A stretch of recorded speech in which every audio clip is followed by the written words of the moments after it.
Hinihikayat ko ang bawat isa sa inyo na tutukan ang paghahanda sa darating na panahon ng taghirap, lalo na sa patuloy na pagtaas ng presyo ng pagkain at iba pang bilihin.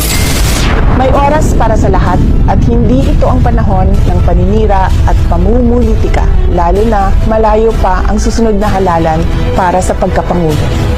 Higit na mahalaga ang ating pagkakaisa, pagtutulungan at pagiging handa para tiyakin ang ating mga pamilya ay ligtas at matatag sa darating na mga buwan. Huwag kayong sumama sa anumang uri ng pang-aapi.